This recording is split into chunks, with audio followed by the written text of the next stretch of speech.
MrSocialEats here with me today, and he is currently kind of taking over the food and social media industry. So tell me a bit about kind of where you started to where you are right now, and how you got there. So with, am I talking about like my whole social media era? Like, wait. I want to start all the way from high school. I feel like high school. That's where it's at. Yes. So like I was talking to you about this before. Yeah. I've had that whole entrepreneurial spirit where I've always been looking for that, just to have things where I can do on my own, without taking orders and stuff like that. Yeah. And, I always was interested in flipping, so there were so many things where, like, even in grade 7 and 8, I was buying candies at a local dollar store and bringing it to school.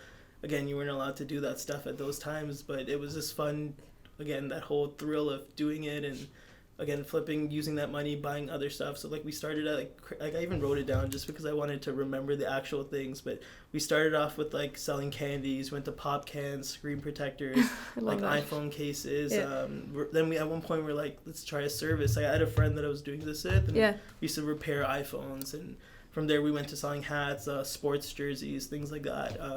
Right now, I think that flipping whole thing is still in me. That I actually started, again, I watch Gary Vee a lot, and he does the garage sales where he buys stuff, flips it. So this is like a fun project of mine now, where I'm kind of like looking into like Facebook Marketplace, eBay, all that to see what it is or what I can buy and flip. But I'm also doing my real estate now, so it's kind of just gone to the big spectrum where I've started selling candies, and now maybe one day we'll sell houses. We'll see. Yeah. I mean, I feel like when it comes to entrepreneurs, I always say that, like, either you have it or you don't. It's something that I feel like either you start off kind of being that person where, I know a lot of people that I talk to that are entrepreneurs, they'll tell me, I can't imagine working for somebody else. And it's nothing to say that, like, working for somebody else is bad or they don't recommend. It's more that for them having that creative freedom, they're more leaders. They kind of they kind of know from the beginning. It's like they're street smart, I find. Usually entrepreneurs are a lot more street smart. Yeah, well, even looking back at, like, the jobs I've had growing up, they were all, like, I started off just working there, and I'd make my way to, like, supervisor positions or whatever, manager positions, and, like, we were going back. I was just redoing my LinkedIn recently, and I was, like, putting in these things, and it was just basically, it was like, oh, like, I was a supervisor at everything, or I was a manager at some of these places, and so, like, having that leadership role is something that I was really strong at, so it kind of just led me to where I am now with the businesses I run. Yeah, so. For sure. And I know you're mentioning around right now, but, like, where you are in the businesses you run. So what are you doing right now? Kind of what projects are you taking on? I started off this with running a social media marketing agency, and that was the first thing, like, legit business I had, where it was like, you know what, I'm dealing with actual clients and stuff like that. We started growing we started focusing towards, like, a niche market where we were dealing with a lot of restaurants. So I had created a case study where I created an account, and at that time it was called MrSocialEats and Treats, I think it was called, and we just wanted to promote all the restaurants and all the, like, food and hospitality businesses on this one platform, because at that time I didn't even know that food bloggers existed, or, like, restaurant influencers, nothing. So again, when I started this, I'm like, I'm the first one ever, like, this is something no one ever thought of. Over time, I noticed that it was just already saturated, especially in the Toronto market. So we created this case study to build an account to highlight all our restaurants, and also just show restaurants of what we can do with social media. It kind of blew up in the sense because we focused so niche when we just did Brampton and Mississauga. It kind of blew up where restaurants were actually contacting us to be featured on this platform and just kind of get awareness out for their places, new restaurants, rebranding, new menus, like different things like that. From there, I decided to take it one step further and kind of create a personal brand behind this account, just because I wanted to.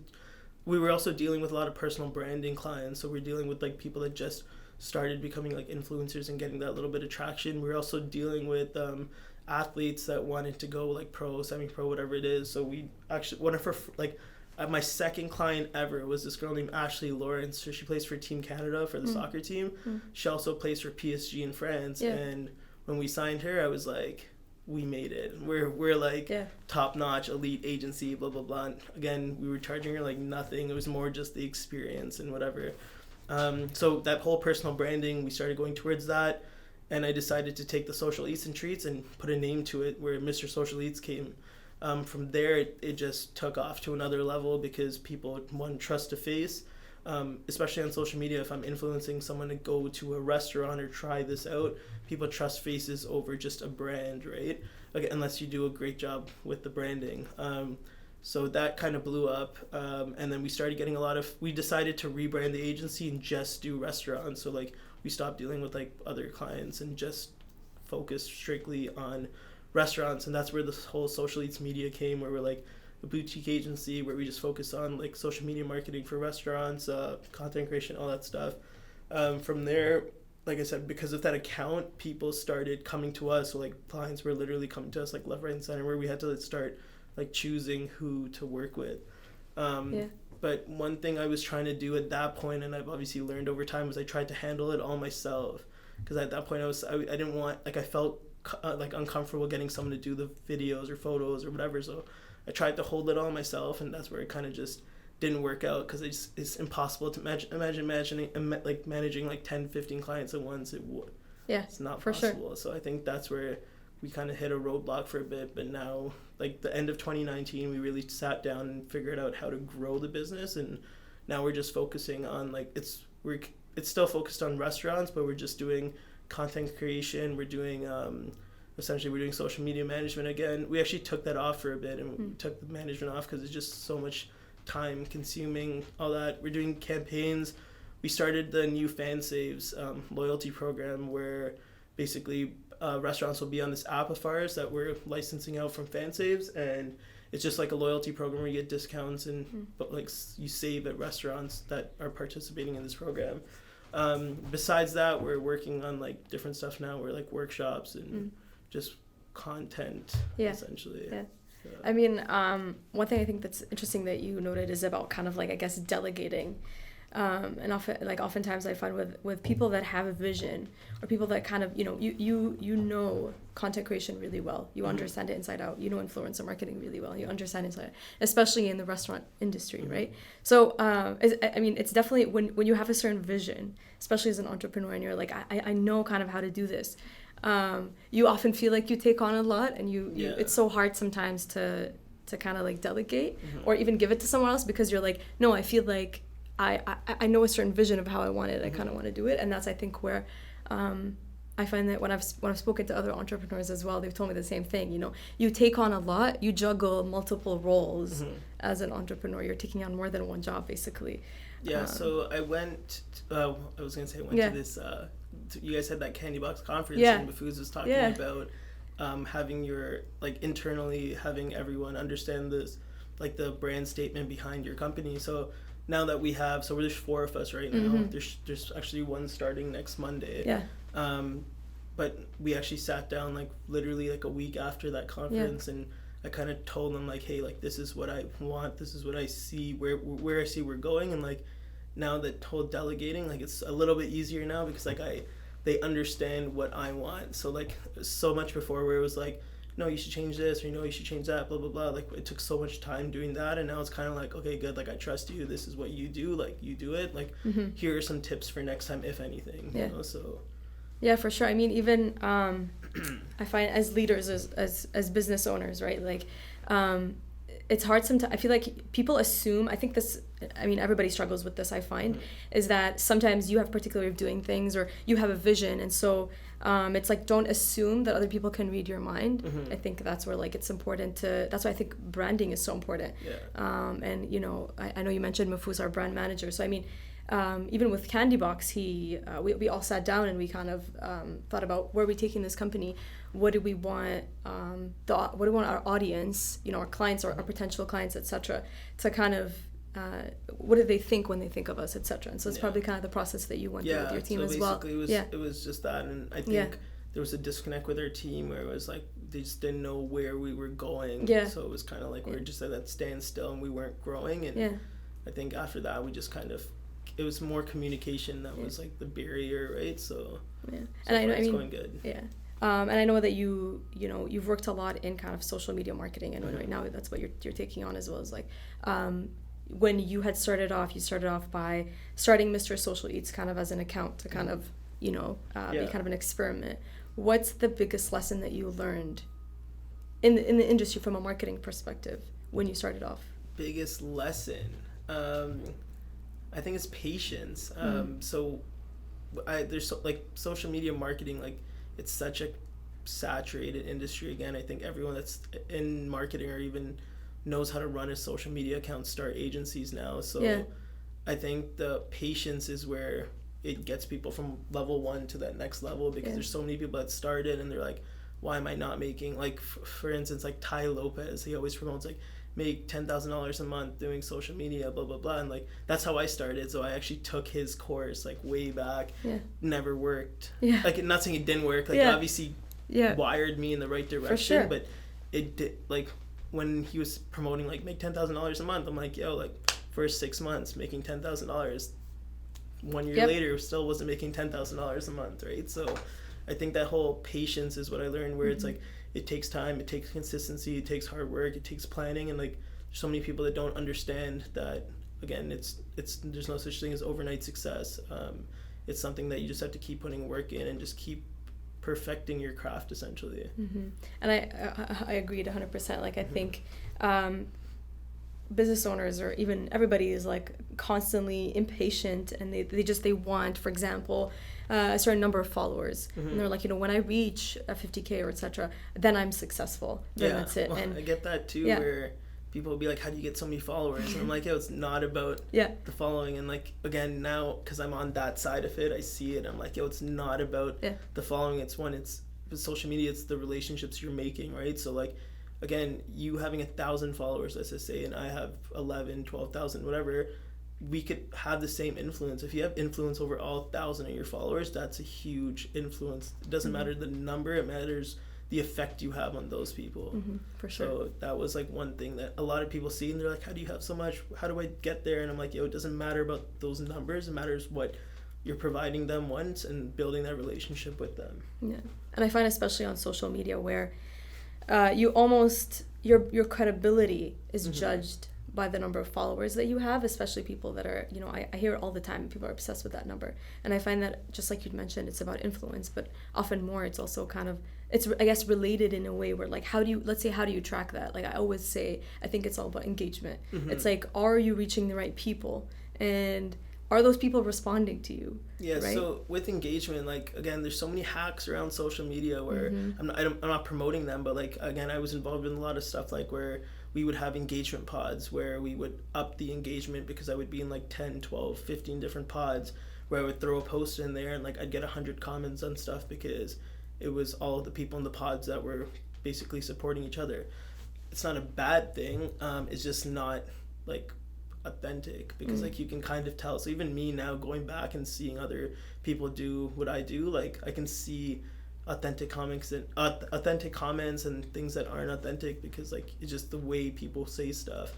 There's this 10 by 10 rule I just recently seen, and it's basically you take 10 minutes in a day, and again, it's basically when you wake up, or if you're in the washroom, or even sleep at night before you go to bed, where it's 10 down, 10 right.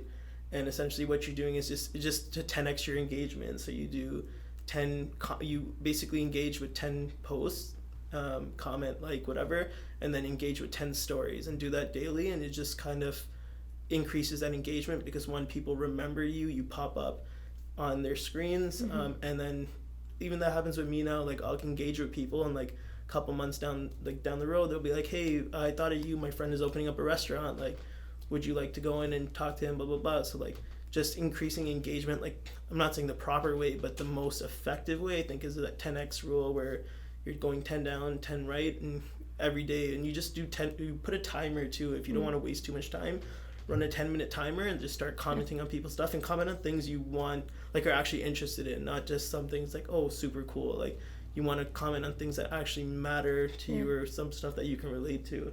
And that way you build, I remember I was saying, it doesn't matter the followers, it matters building that relationship. And I think that's how you do it. It's better to get those comments, even like for birthdays. Like, again, we had a discussion recently about sending, what is so important about sending a card, like a written card over a text, or for me, like, it doesn't matter to me, but there's some people that like the whole thoughtful thing, but if you really think about it, what they took an extra 2 minutes out of their day to write a card and post, like send it out, when you could essentially make a social media post where it's like it's we're in that digital era now where like those things are even nicer than getting a card in the mail. Again, the card in the mail is more memorabilia, it's like old school stuff, but having those like comments on your posts and people engaging with you, just one, you're supporting that person's brand, and you're kind of just helping them, and it's like give and take, right? You do for them, they'll do back for you, and that's just how you grow there. Yeah, for sure. I know you mentioned building relationships.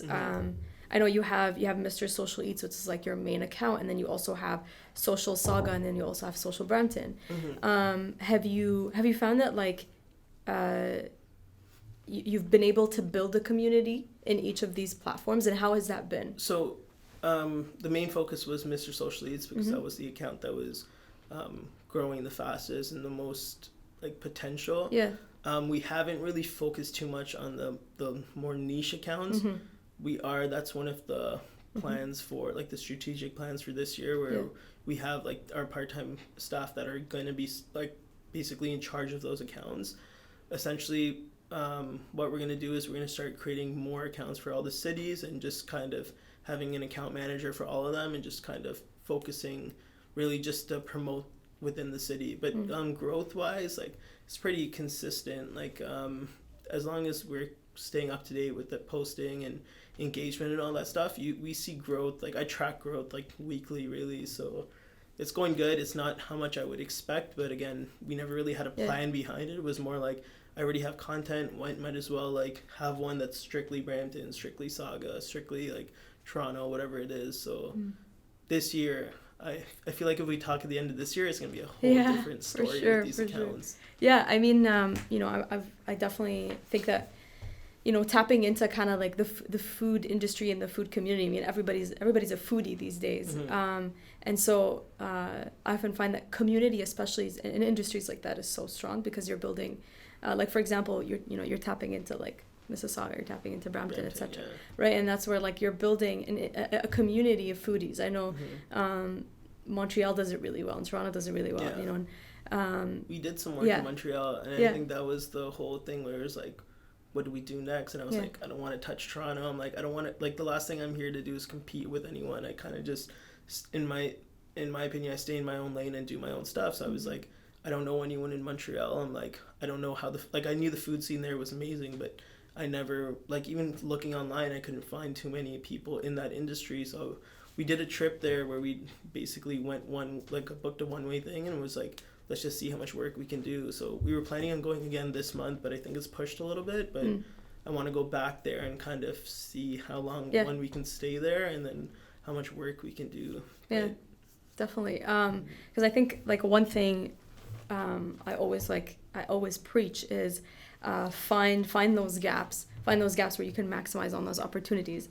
And I think like for entrepreneurs, that's such a skill to be able to take a look and say, actually, I mean, it's so easy for any entrepreneur to say, I'm going to compete with a highly saturated market, and I'm going to try. And sometimes they do actually succeed. But I think the smarter decision to take is to be like, actually, where are areas where there is a need, but maybe the supply or what people are offering is actually very low. I think that's really cool, kind of how you took it that way. I went because I'm new to this, like, it's not like I'm a Mafuz or a Daryl where I just come in and I'm like, you're going to start an agent. Like, for these guys, like, you can start it and go into those saturated places, because they know they'll make a difference. For me, I was like, let me start, because I'm new to the industries. I'm like, let me start smaller scale and, like, places where they need it more than Toronto, for instance. Yeah.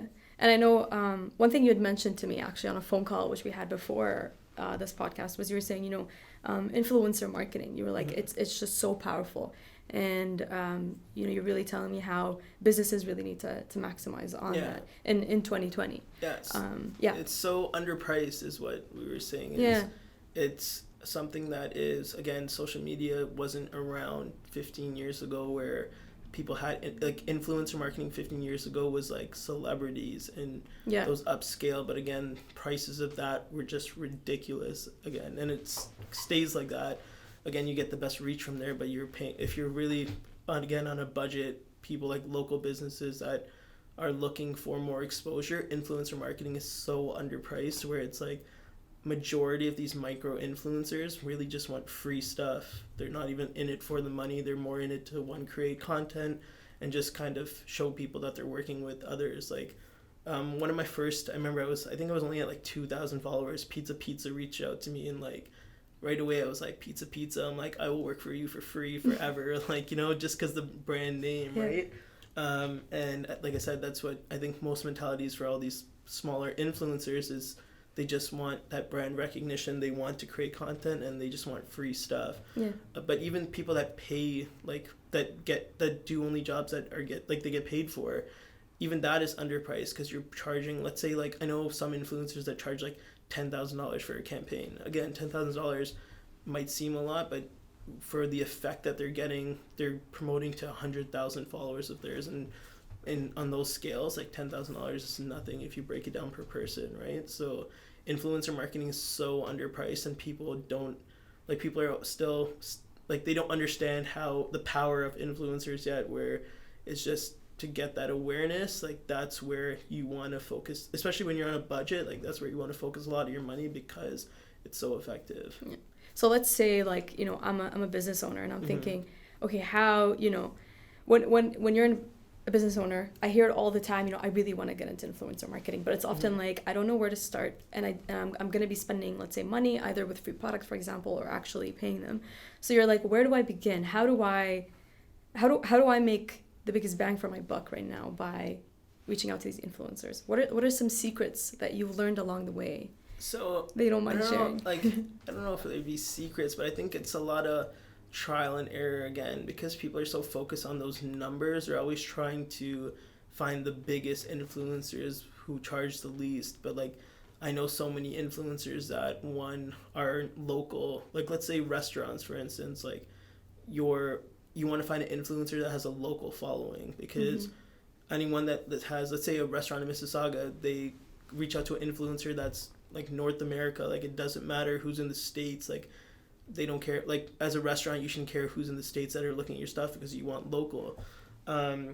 There's websites and things like that where you can actually, I can't think of any on the top of my head, but there's websites where you can actually search up influencers or like Instagram accounts and see where their followings are from, their engagement, things like that. And that's how you can like get the best bang for your buck, because it actually shows you like engagement. It shows you how many people, how many like active followers they have, how often they're posting, how much influence they have, and you kind of get that summary. Also, insights help a lot, right? So getting their analytics on their pages. A lot of people ask for that, or you have like your media kits where you send it out as an influencer.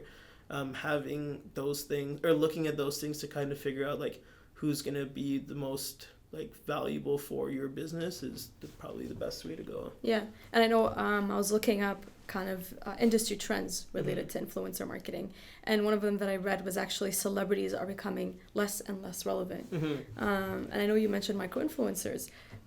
Why do you see that happening? Why do you find that celebrity influence has become, like, why has micro influencers become kind of the go-to? It's like the budgets again. It goes down to that. Besides like the NFL, I don't know if you watch the NFL commercials, or I feel like any marketer who's in any marketing person that's in that field, I don't know if you saw the NFL commercials, but they're all celebrities again. The budgets are there. People are seeing the value now, or like it's getting to that point where people are seeing the value of these local influencers and micro influencers. That one, you don't have to pay them. Like, again, celebrities, they're let's say the talent agencies that they're with, like they charge like an arm and a leg for things, and it's like it's so hard to fork out that money when you're on a budget, or like, again, most of the businesses that are looking for that stuff, they can't afford that. Besides like the tier one businesses, Coca-Cola, all that stuff, for instance. Influencers, like I said, they're so underpriced that it just, like, for you to throw $1 million for like Bruno Mars to promote this over getting $1 million to have like 10,000 influencers promote this for a full year, like it just doesn't add up anymore. So I think that's why it's going less celebrities and more influencers, right? It depends on, again, how big your brand is. Like, if you're at a level where you're already known like internationally, again, that's where you focus on more celebrity side or people with bigger like million plus followings. But besides that, like I said, micro influencers so underpriced, like it just makes sense. And I know you'd mentioned kind of like the importance of kind of like, you know, having that influencer kind of work with you for a year. And I find that that's another industry trend that they're predicting also for 2020, which is building long-term relationships with influencers. How's that been for you, working with kind of being in the influencer space, right? And you've been reaching out to a bunch of restaurants. How have you built long-term relationships with them?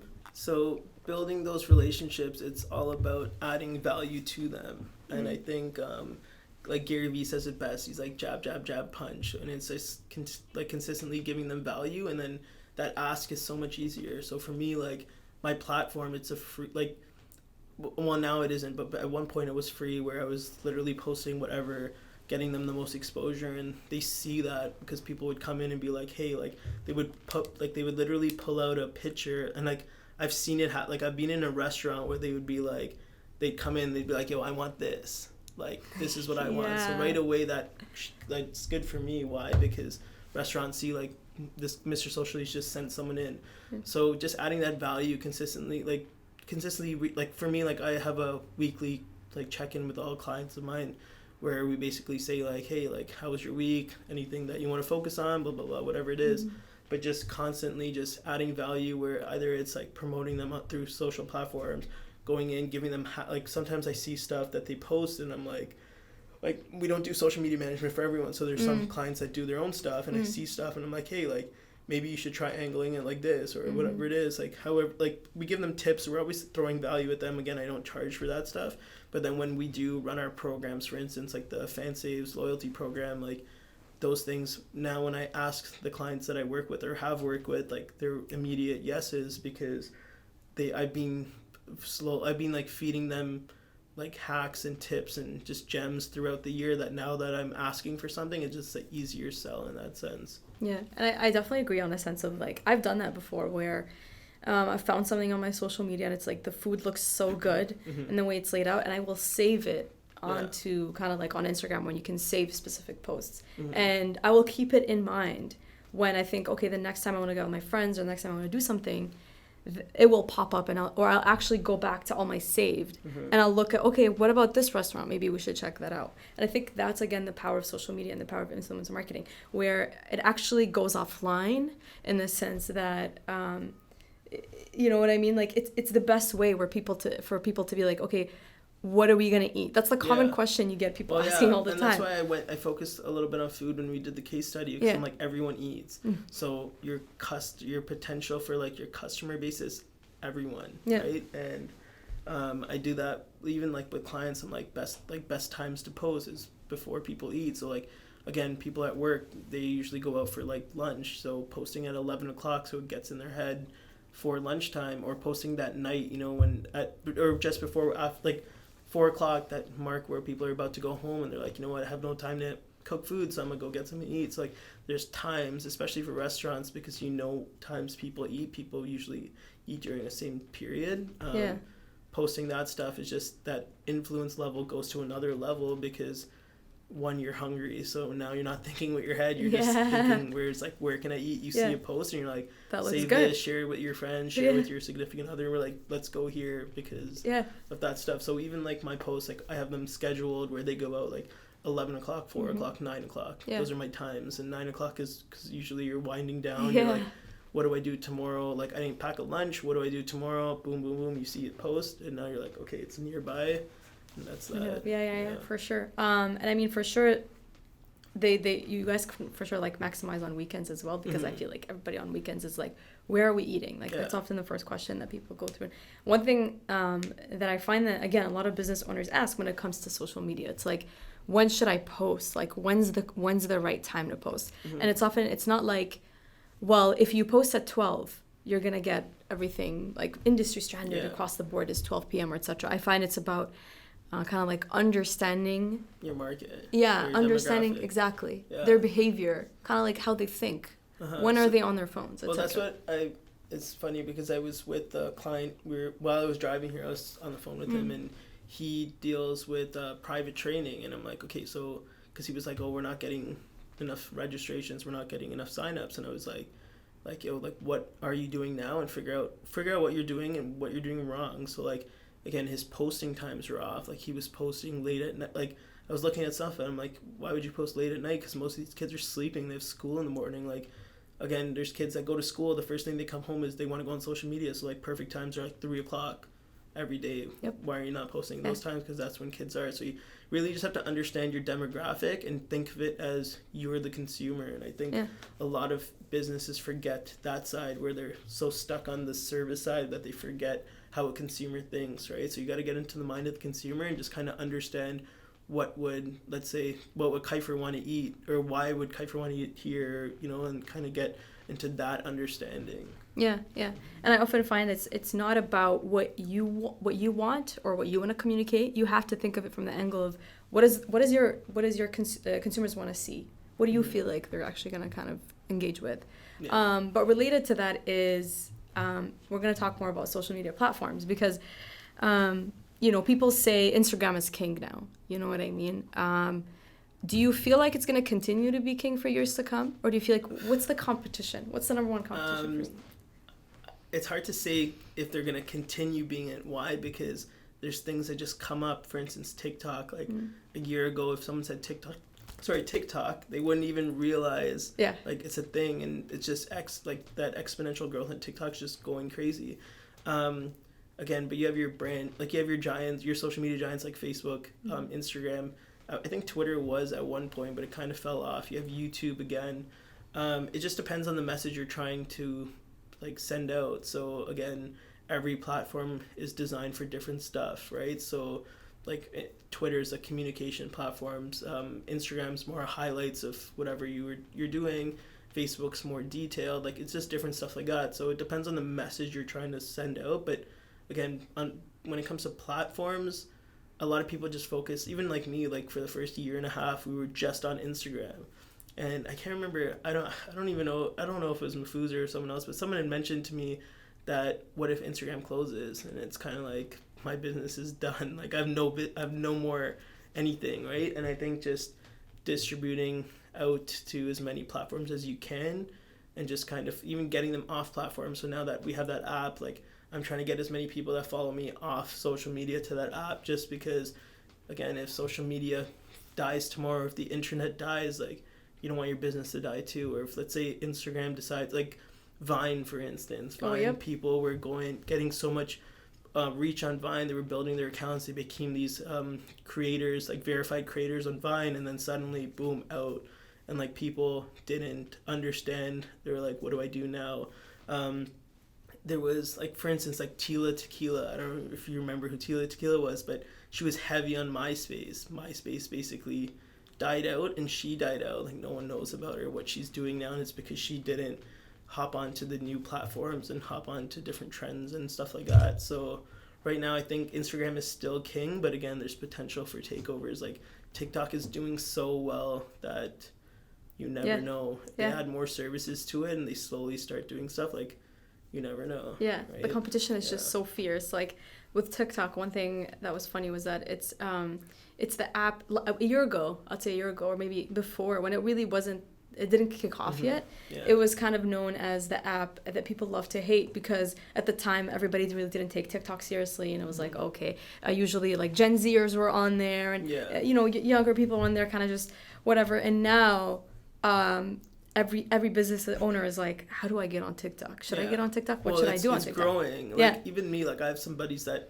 have businesses, and I'm like, are you on TikTok? And they're like, nah, like TikTok's for kids, and TikTok's for that Gen Z, whatever. And TikTok's just not, it's like, I'm not here to do dances. And like, there's so much you could do with TikTok. Like it's come to a point where like I get annoyed when I'm like, yo, are you on TikTok? They're like, nah, TikTok's not for me. And I'm like, yo, TikTok is for everyone. Why? Because like, there's so much you could do on it. It's not just about those trends that are going viral, but yo, you could do a lot of information like on there. You could do a lot of behind the scenes. You can do a lot of tips, hacks, even recipes. Like for chefs right now, like TikTok, you blow up. Like I've seen people that or we're literally no one, like just at-home chefs, and now they're doing at-home meals, and then that's all I follow on TikTok really, is just the food side, right? But there's so much you could do on TikTok that people are just so stuck in their whole thing where it's like, I don't dance, so I don't know how to do all these dances, and and I think like I said, the organic reach on there is just like crazy ridiculous, that for you not to take advantage of that right now, like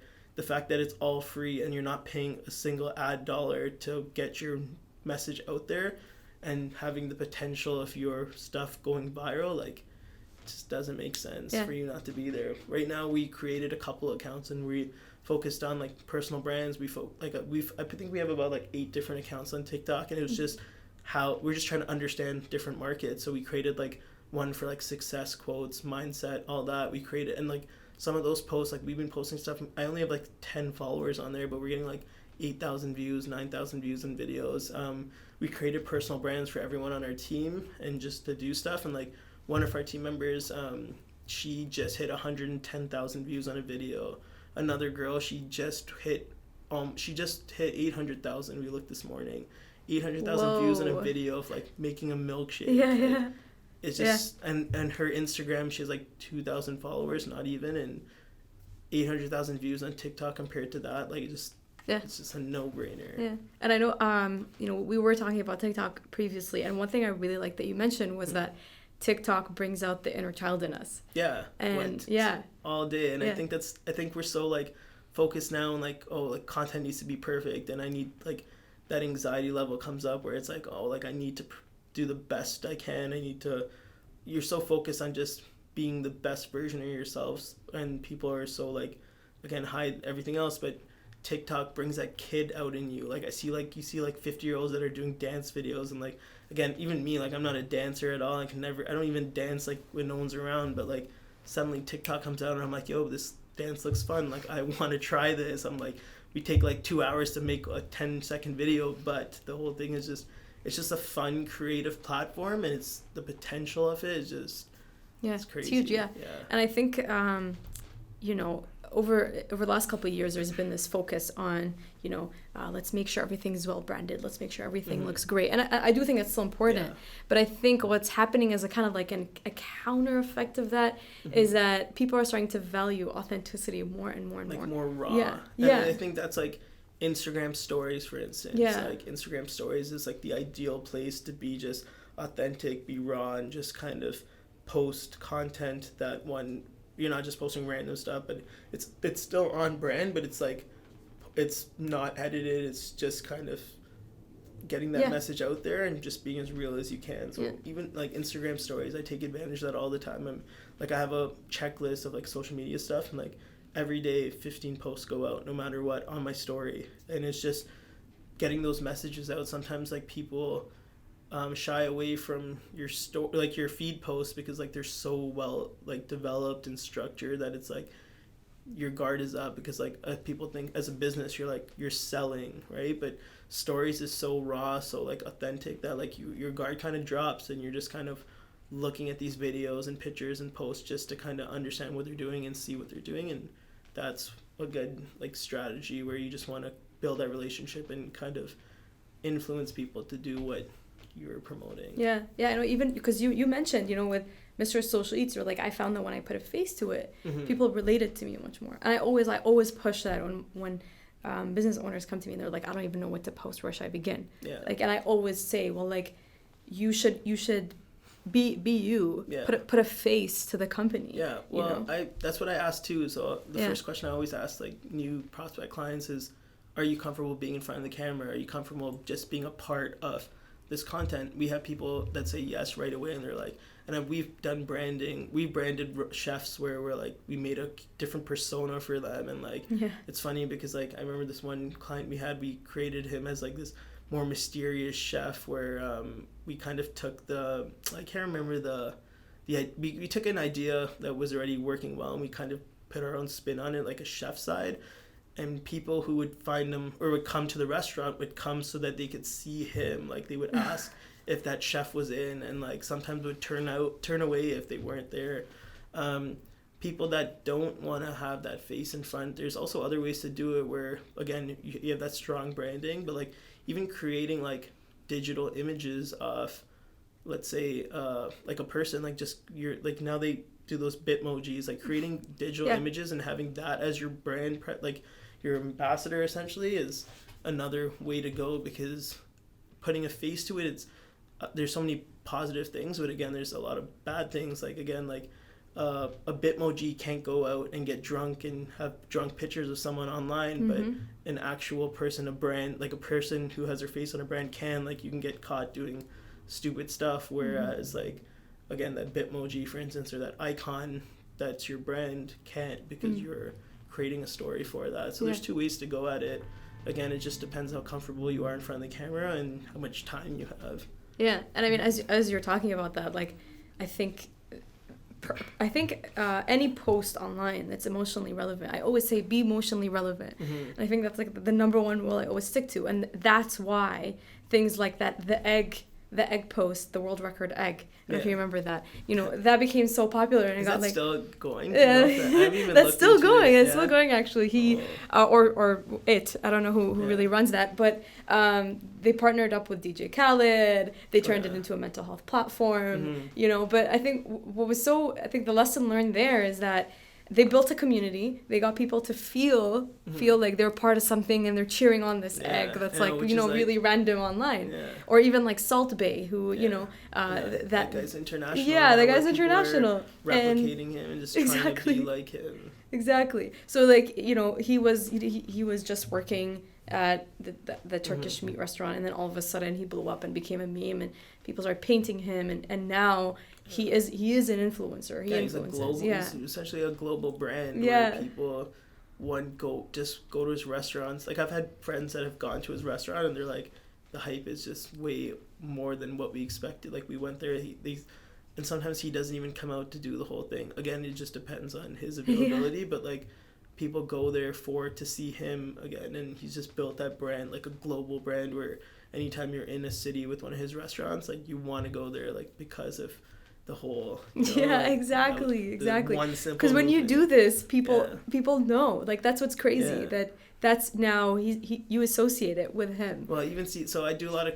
content creation for like chefs, and like now instead of the normal seasoning, like they all like it's just an automatic like he's branded this whole seasoning thing to a new level, you know, where like people just automatically do it, don't even think about it, they're just like that, you know. So that guy's a perfect example of just proper branding. 100%. I think like the restaurant that he was associated with, which is MrSocialEats, like at the time, they were well known, but after he blew up, it was like that was the place to be. And I remember even when I mentioned like, I ate there to my friends, the first thing they asked me was, did you see him? I was like, no, he wasn't. I don't know if you went there thinking you would see him. It was like, I mean, the food was great though. I'll tell you that much. Yeah, that's crazy. Well, we're going to take a bit of a break and kind of like, I'm going to get to know you, kind of ask you some kind of rapid fire questions, just kind of break it up a bit. So, I mean, I probably already know the answer to this. So what's your favorite social platform? Instagram right now. For sure, yeah, for sure. What other professions would you like to try if you weren't in what you are right now? It's so weird. Like, I don't know if this is something I always wanted to do when I was younger. I don't think it's even possible now.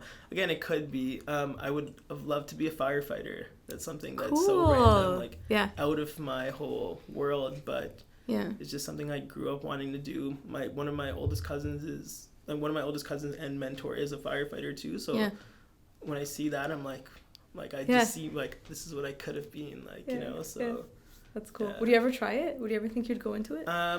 Probably not. Just because like the way my life is going, I don't see me might be taking a detour to do that. But who knows? Maybe I'll get involved with them in a different way where I can help them through like a non-profit or something like one day. But we'll see. Okay, cool. Tell me something that's true that almost nobody agrees with you on.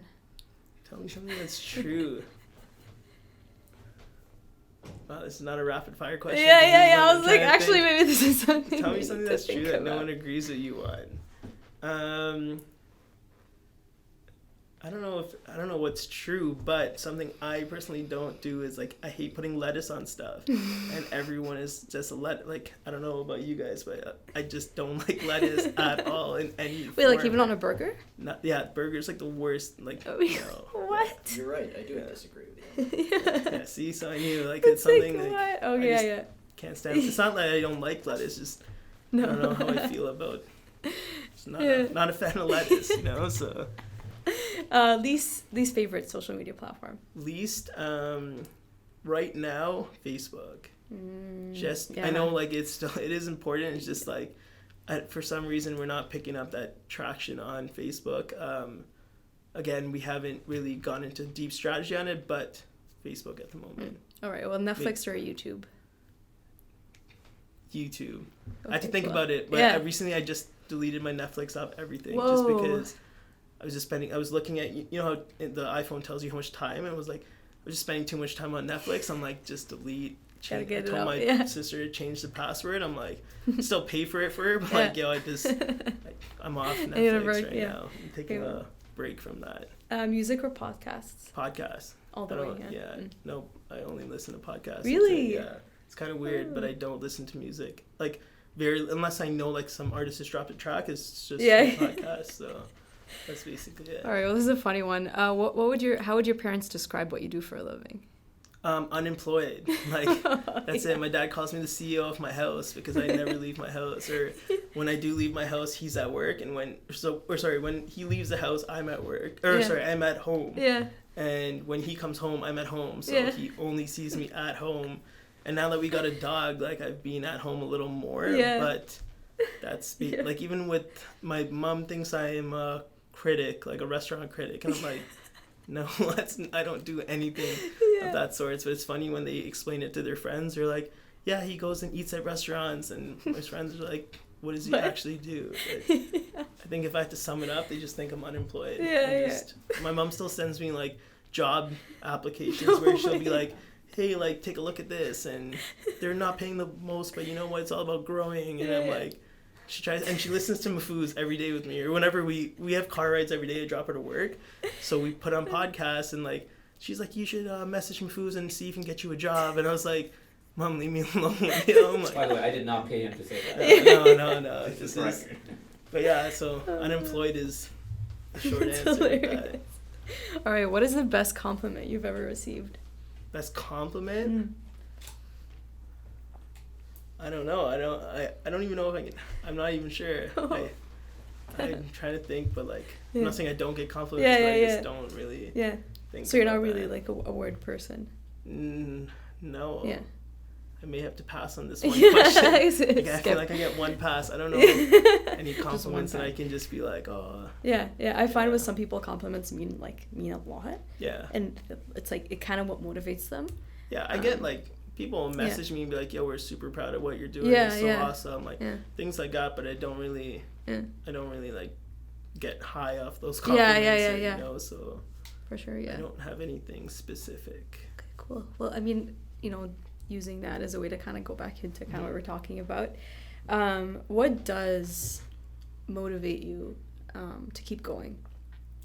I like growth. So I think I'm very focused on growth. I like starting something, I like following through with it. But besides like the whole growth aspect, again, it's one of my parents as well, where I see them go to work, I see them like slave at work, and then they come home and not complain about work, but like there's obviously things that it's like I don't have to deal with that stuff. So I think a big motivation thing, even like my parents crack jokes with me now, like as much as they think I'm maybe unemployed, like they know I'm up to something, and they're always like, hey, like when are you gonna retire us, or when can we take a step back from this? And so I think that is a big motivation factor, where I'm like always thinking like, okay, when is that point where I can help them out, where they can retire, or they can go part-time, or things like that. So even with my dad now, we're doing markets for the summer, and he likes to cook. He's very like enthusiastic about cooking, and he's very passionate about like cooking different stuff. So we're actually creating a menu now. We're going to start doing markets in the summer, just so that he can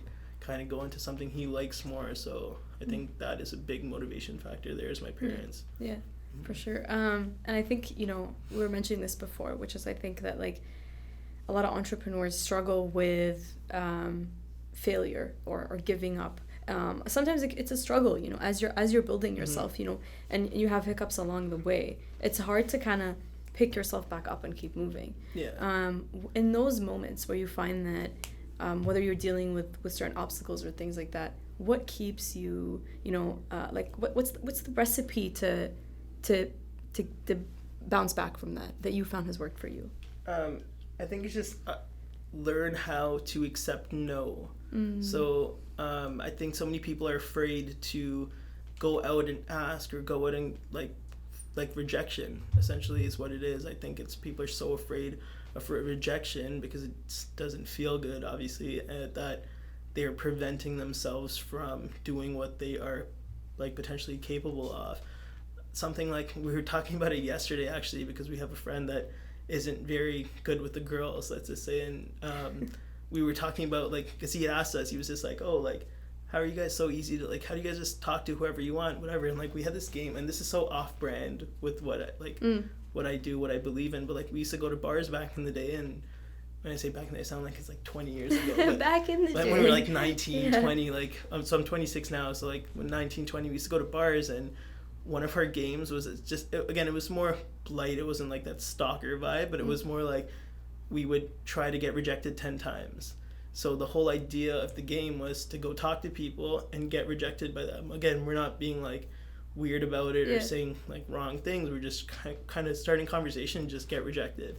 So we set ourselves up for that rejection where we just understood like I'm going into this to get rejected, and when we didn't get rejected, it was just a positive because one, we got a girl's number, we got to take her out on a date or have a drink with her, whatever it was. So but applying that now to like the business side, it was like I'm not afraid of rejection in the sense where like I will, like if I believe in the product or service I'm doing, like I'll go out to potential clients and pitch it, and again, if they say no, it's not me that's affected, it's really them, because they're losing out on a service that could potentially help them grow their business, right? So I think just understanding the whole part that people will get rejected, there's no 100% for anything, like that acceptance thing is not 100%, so people need to understand that rejection is a part of one life, entrepreneurship, and people need to understand that not everyone's going to say yes, and you just have to learn from that and keep going.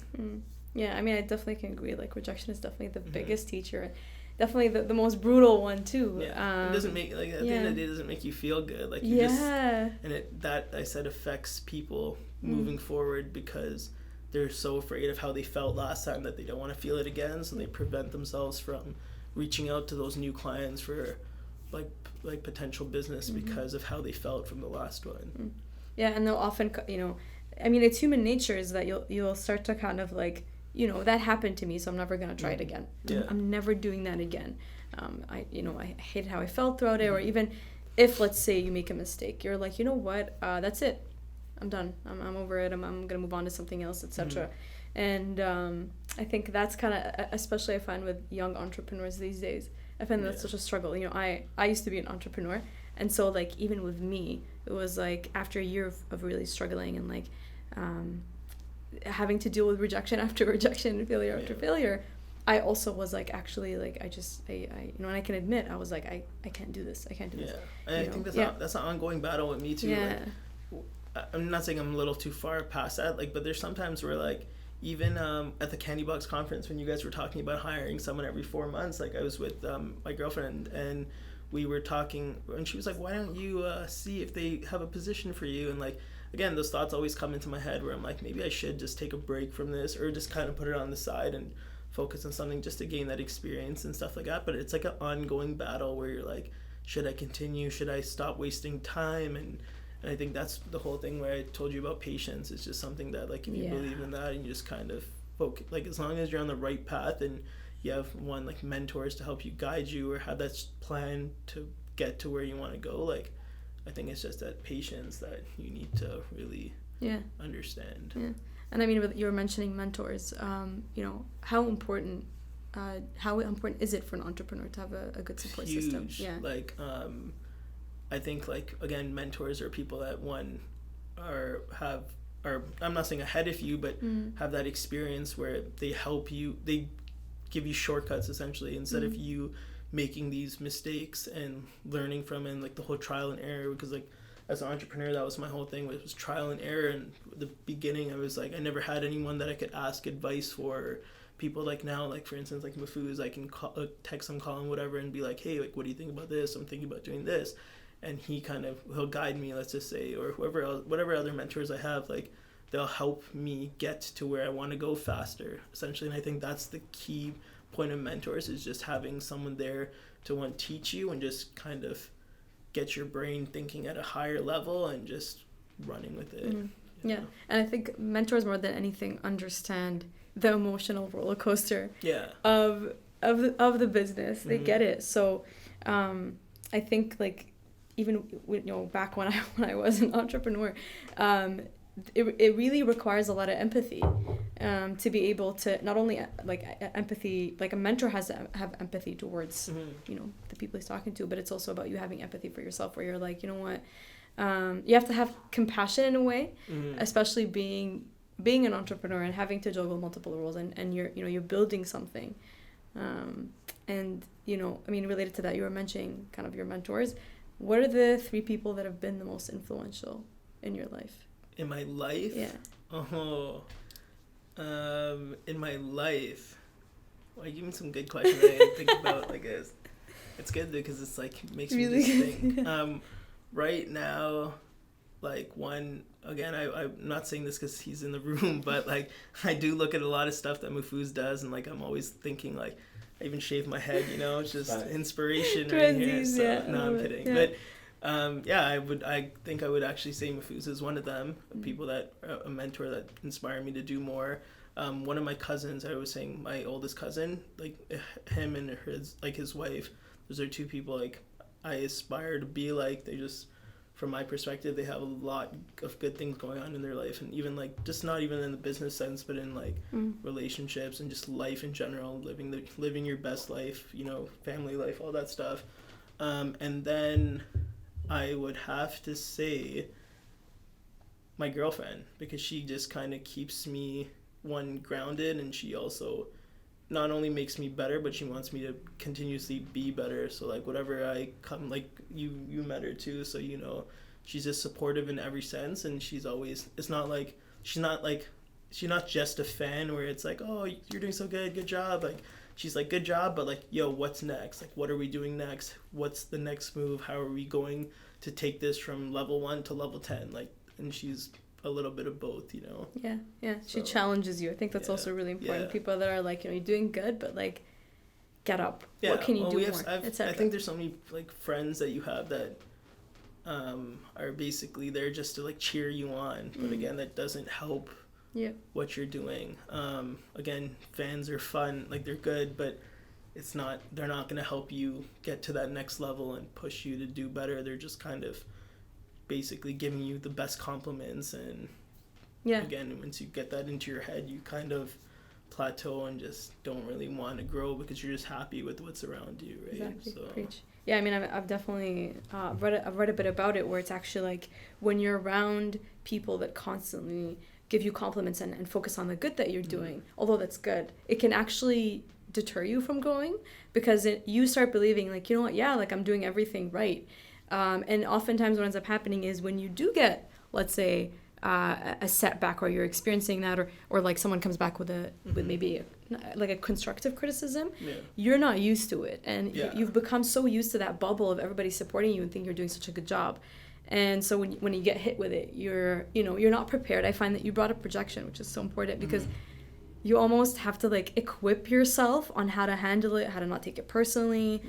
It really helps with a lot of like emotional intelligence, where you actually have to like tap in. Self-awareness, right? So Gary Vee says it best, where he doesn't get high off the highs and he doesn't get too low off the lows. So like what that means is basically like he sees all these comments, and like if you look at his like posts, people will be like, you're the GOAT, or you're the best, or greatest ever, and like I'm one of those people that do that stuff too. Like it's just things, but he never gets that, and never like builds his confidence where he's like, oh, this guy said I'm the GOAT, or this guy said I'm the greatest, and he never gets offended when people say like you're a scam or blah blah blah. So it's just kind of having that balance where you're not feeding off energies of other people, but kind of just focusing on your own stuff. And just, again, it's always nice to get compliments. It's never nice to get insults or like criticism, but just kind of being aware of who you are and like what you represent, and just kind of flowing with that, like, and not looking for those compliments or those things. It's just staying focused. Yeah,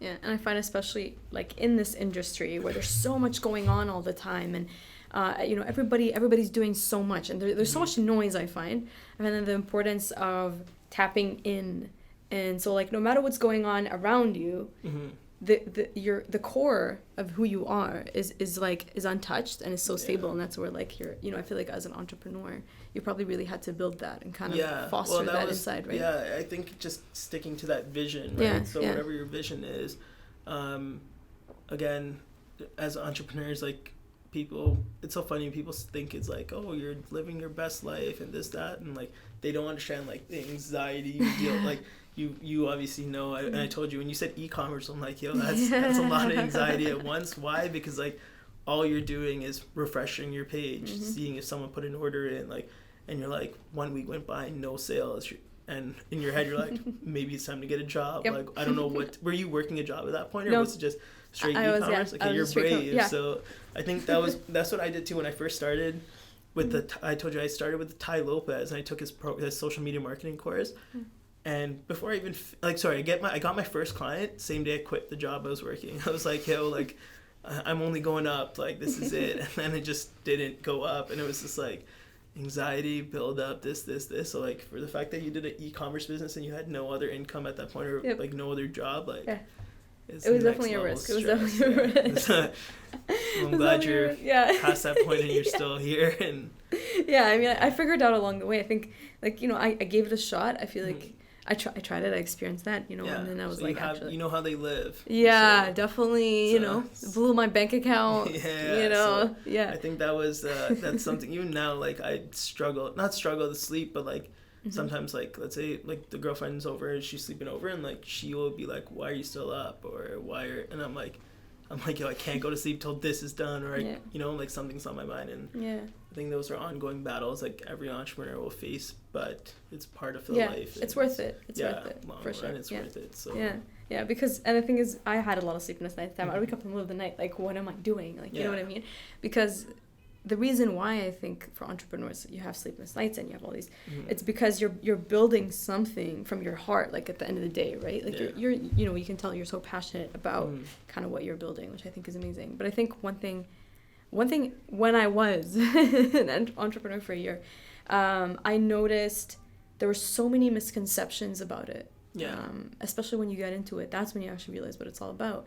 But what's the most common myth that you've discovered, and can you debunk it for us with entrepreneurship? So I think, and I was gonna say this before and I didn't even think about it, but when someone just thinks, like, for instance, like, my core group of friends, they all are in, like, the workforce, like, where they're working for some people, and they automatically just assume that they're like, why aren't you rich, or like, what, or like, they're just like, they just assume, like, why are you driving a Hyundai Elantra and like not this car. And like, I think that they think once people think, or a big thing is, like, people think you're an entrepreneur, you're like killing it, and I don't think it's always like that. It's a growth process, and like, people just think entrepreneur and they're like, yo, you're doing well for yourself, but they don't know the struggles you go through, like, on day to day. Like, again, I'm going back to the e-commerce thing, like, people are probably like, yo, like, what are you doing? When did you do like, it was a couple of years back, or how? It was about 2 years ago. Even that, like, again,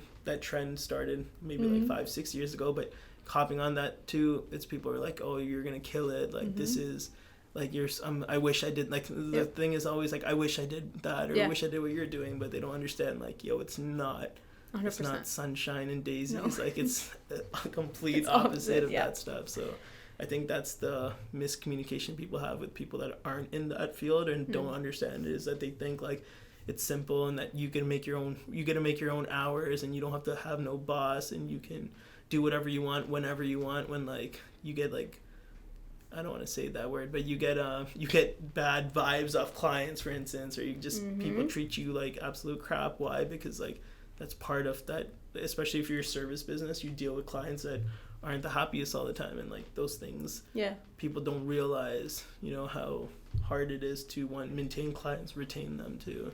Yeah, like the energy that you have to put into that. You know what I mean, for sure. It's like a 24-hour job. It is. That's what they say. It was like, it is. Yes, you're nonstop. No, you're nonstop, and you're juggling so many roles. I remember even when I was running that e-commerce site, I had people come to me and tell me, actually, I think I'm just gonna buy a bunch of stuff and sell it online. And that's what he told e-commerce, me. Yeah, he was just like, I think I'm just gonna do that. I thought to myself, like, I know it can seem so glamorous from the outside. We're like, oh, you're running all this stuff, and they used to open my site and see things that were sold out, but like they would think like, wow, like she's selling out so fast. When in reality, I had really low stock, and so it was like, and so I think that's the one thing coming into it. What I would realize when people would come to me and say, like, I think the outside perception of entrepreneurship is so different than when you're actually in it. And one thing I mean for sure you relate to is people comment a lot on what you're doing. I used to constantly get opinions and comments from people on what I was doing, and I found that really affected me. But how do you, we were talking about it before, but how do you often handle that? People, for example, even you're mentioning, your dad thinks you're unemployed. How do you deal with those negative comments or even opinions of people telling you, I feel like I just don't take it to heart. I think you have to be strong-skinned, where I told you never get too high off your highs, you never get too low off your lows, where there's never, like, and I tell restaurants and I tell clients this, where I'm like, you're never going to make everyone happy. So there's always going to be that 1, 2, 3 people that don't like what you do, number one. So like I get like people comment on my stuff sometimes, be like, why are you promoting this restaurant? Like, they suck. Like, and I know they suck. Why are you promoting them? Or something like that, where you can't really take anything personal what people say. I think, like we discussed, like when you have that vision and you know what you want and who you are, like no one can touch that. And it's kind of like you stay strong to your beliefs, right? So like, again, I know my parents joke about it and they're not actually serious. Like, I don't know about my mom sending me job offers sometimes, but I think she's serious about that part. But besides that, like, they know that I'm up to stuff. Like, even like when I'm at home, like I'll be on my phone, my mom's like, go do this, and I'm like, I'm working, and she sees me on my phone, she's like, yo, you're not working, like let me see what you're doing, or whatever it is, right? But just kind of like you're always gonna get that no matter what. And like, one is just, as long as you know who you are and like what you believe in and what you're doing is right, like you shouldn't really worry about all those other voices that are coming in to try to bring you down. Yeah, for sure.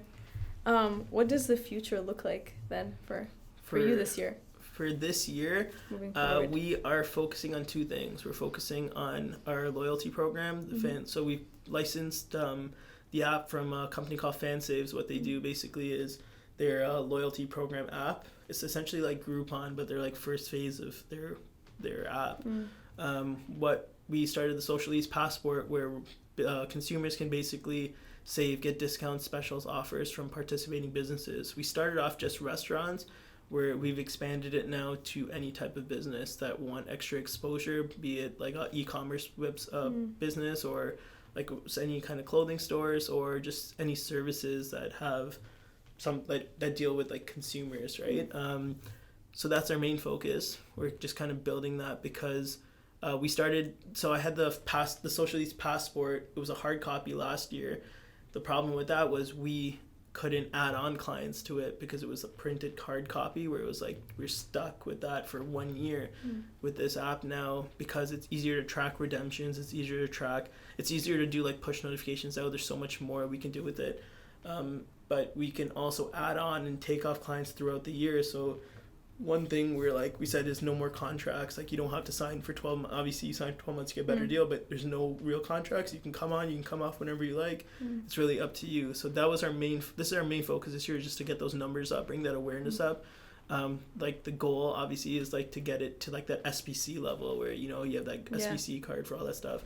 I don't know if people still use that, or it's kind of like dying out in a sense, or from my perspective, but that's essentially what I wanted to do, and keep that local for just Brampton, Mississauga, and just build that. So like, essentially the goal for that is to have everyone that lives in Brampton, Mississauga, or visits, to have that app on their phone. The second thing we're doing now is I get so many people that come to me about like hacks, tips, tricks, how to create content, how to basically build a brand on social media, and they can't most startups and people like micro influencers, they can't afford like the fees that our agency charges per month. So we're creating workshops now to just kind of help them. And it's a total low budget thing where it's like it's a 1-day course and they just kind of go out. Essentially, I don't know. I know you had mentioned this, or Mahfouz had mentioned this to me before, how you guys do it. I never really looked into how Candybox does it, but essentially just creating workshops for people that are just starting off and starting a business and believe in social media but don't know how to use it. And the second one we're going to start is helping people make extra income by like running social media for businesses. So we're doing 2 different workshops there, and we're just kind of, one is more for the business side of it, and then the other side is for people that want to just make extra money and like have a family friend or a friend that runs a business, and we just basically teach them like the the basics of social media and how to use it to help others. That's cool. Well, I mean, thanks so much for kind of talking to me. I'm really excited to kind of see where your business goes and even like your growth and your story. Shameless plug, where can our listeners connect with you online? So main platform is Instagram, MrSocialEats. I'm on Facebook, on Twitter. Website is coming. You can email me, but essentially the best contact is Instagram, MrSocialEats. Instagram is king. Exactly. But regardless, though, I mean, I've really enjoyed this conversation. I mean, me too. We can both connect over the struggles of entrepreneurship, and I think what we're doing is great, and it's been absolutely awesome talking to you. Thank you so much for being on the show and coming and hanging out with us. I'm super excited to kind of see where even MrSocialEats goes and kind of see that grow. It's an interesting journey for sure. Yeah. So, who knows? Entrepreneurship if I come back for a new season, we're gonna have a different story. Yeah, I can't wait. Firefighting side. Who knows? Yeah, exactly. That's your like side hustle, your firefighting, and then your